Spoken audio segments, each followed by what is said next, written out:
নমস্কার বন্ধুরা, nature gardening চ্যানেলে আপনাদের সবাইকে সুস্বাগতম।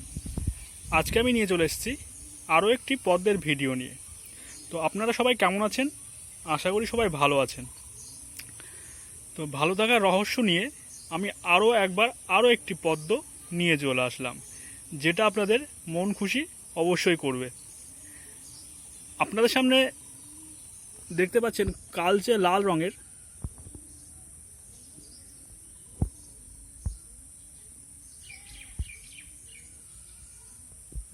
পুরো কালচে লাল রঙের একটা পদ্ম কিন্তু আজকে তুলে ধরেছি।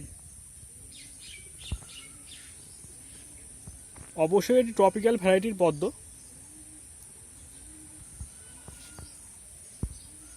ফুলটা দেখুন, প্রচুর পাপড়ি, ছোট বড় পাপড়ি নিয়ে কিন্তু তৈরি হয়েছে।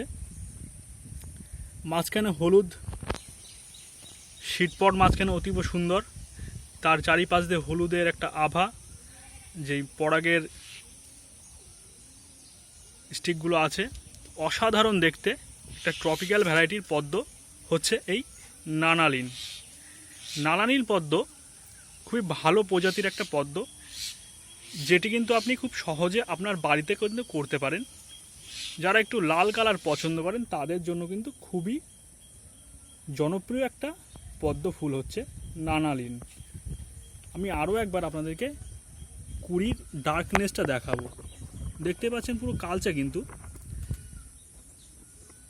পুরো কালচে টাইপের কিন্তু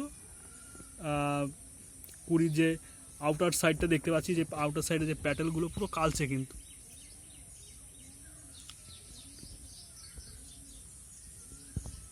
তো অবশ্যই যারা লাল পদ্ম পছন্দ করেন তারা কিন্তু চোখ বন্ধ করে এই ভ্যারাইটি নিতে পারেন। নাম হচ্ছে নানালিন। নানালিন পদ্ম যেই গামলাতে করা আছে, এটা 20 ইঞ্চি ডায়ামিটারের গামলা, যার ডেপথ হচ্ছে 12 ইঞ্চি। আমি এই 20 ইঞ্চি ডায়ামিটারের গামলা, ডেপথ 12 ইঞ্চি যার, সেই গামলাতে 2.5 ইঞ্চি গোবর সারের লেয়ার আর 4.5 ইঞ্চি কিন্তু মাটি দিয়ে আমি এই গামলাটি রেডি করেছিলাম। মোটামুটি আমার প্রথম ফুল আসতে সময় নেয় 28 দিন। তো 28 দিন পর থেকে কিন্তু একের পর এক ফুল কিন্তু আমার দিতে থাকে এই ভ্যারাইটিটি। ট্রপিক্যাল ভ্যারাইটি, খুব সুন্দর একটা পদ্ম এই নানালিন। আপনারা যদি চান নিতে পারেন। আমার ডেসক্রিপশন বক্সে কন্ট্যাক্ট নাম্বার দিয়ে দেবো, সেখানে আপনারা ডাইরেক্ট হোয়াটসঅ্যাপ করে অথবা কল করেও কিন্তু আপনারা অর্ডার বুকিং করতে পারেন। তো ভিডিওটা আর বড় করব না। সবাই ভালো থাকুন, সুস্থ থাকুন, এই কামনায় রইল।